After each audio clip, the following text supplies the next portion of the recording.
Lima ka ilhanan sa tao nga naigugma sa pagsimba.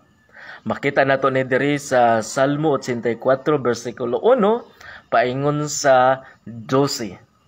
Ang pangutana, unsa ang mga timailhan sa tao nga adunay gugma sa pagsimba sa Ginoo? Number 1, kanunay nagahandom sa pagsimba. Versikulo 1 paingon sa 2. Pagkatahom gayod sa imong templo, o Ginoo, nga labing gamhanan, gusto kayo ko nga muadto didto, nangandoy ako sa hawanan sa templo sa Ginoo. So ingon pa diri, gusto kayo ko muadto sa templo, nangandoy ako sa hawanan sa templo. So unang-una, no, ang usa ka tawo nga naigugma sa pagsimba sa Ginoo, nagapangandoy, gusto mo simba, mingawon sa pagsimba sama sa usa ka tawo nga in love, nga kun dili gani niya makita ang iyang hinigugma isa ka adlaw, duha ka adlaw, tulo ka adlaw, mingawon na dayon siya, gusto niya nga makita, gusto niya adtuan, gusto niya makaistorya, ug mao na ang makita nimo sa tawo nga nahigugma sa Dios.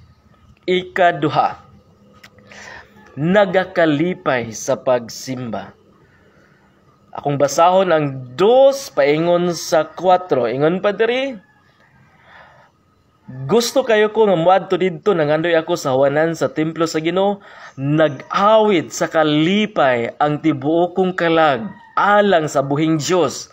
Bisan gani ang mga guryo nagbuhat og salag, ug ang mga sayaw may kaugalingong puy-anan, gibutang nilang ilang mga piso duol sa imong halaran. O Ginoo nga labing gamhanan, akong hari ug akong Dios. 4, pagkamalipayon sa mga nagpuyo sa imong templo, kanunay silang nag-awit og mga pagdaig kanimo. So kalipay sa pagsimba sa Dios, dapat ka na dili mawala, ilhanan ka na sa imong paghigugma sa iyaha, bisan sa imong pagkantap, sa imong pagampo, sa pagpaminaw sa pulong sa Ginoo, or sa paghuwali, sa pagtabang sa buluhaton sa Dios. Importante nga naa kay kalipay, kay kun wala kay kalipay, buot pasabot, wala na kay gugma or nagkabugnaw ay muhanga gugma sa Ginoo. Igsoon. Ikatulo, ang kusog sa pagsimba diha gikuha sa Dios. Ang kusog sa pagsimba diha gikuha sa Dios. Basahon nako ang 5 paingon sa 7.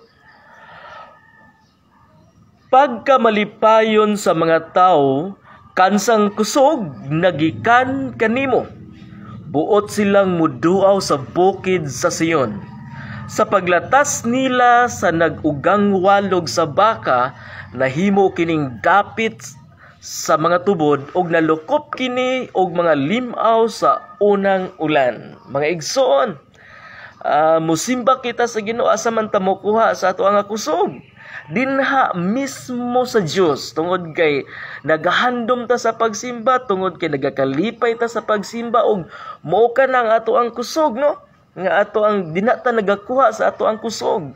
Nga bisan karon nga panahon ginakapoy kita sa kaaway, ginabisi kita sa kaaway, bisan panahon sa Sabado sa adlaw, no, o sa gabi na kita'y mga buluhaton, pero nganong mubangon man kita og sayo,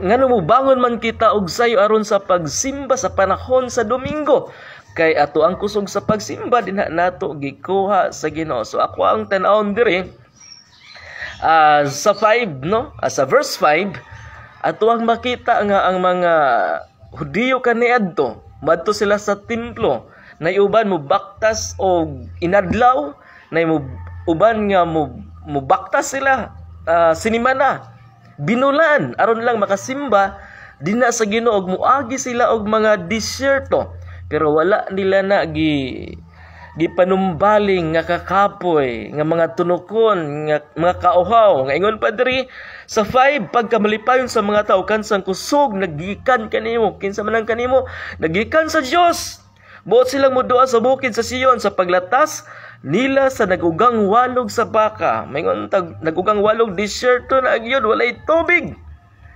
Nahimo kining dapit sa mga tubod ug nalukop kini og mga linaw sa unang ulan. So buot pasabot bisan kana disyerto pero sa dihang makita nila nga nagkaduol sila sa templo sa Ginoo ang ilahang kalipay sa pagsimba, ang disyerto sama lang sa usa ka tubigon, no? Buot pasabot nagkaduol sila, nagakalipay sila nga muabot, no? Bisan sa luyo sa kauhaw sama lang nga ingon pa diri sama lang nga tubig ang ilahang giagian kay ang kusog dinha gikuha sa pagsimba sa Ginoo. Number 4, nagapaningkamot sa pagsimba. Nagapaningkamot sa pagsimba. So daghag mga pagsulay no sa ato ang mga pagsimba. Pero igsoon maingon ko sa imo ha, unsa man na nga mga pagsulay sa pagsimba sa imong kinabuhi, paningkamot nga makaadto ka sa simbahan. Number 5, ikalima, kanunay gipili ang pagsimba. Usbo na ako mga igsoon, kung tinuod ka nga nahigugma sa Dios, kanunay pilia ang pagsimba sa Ginoo.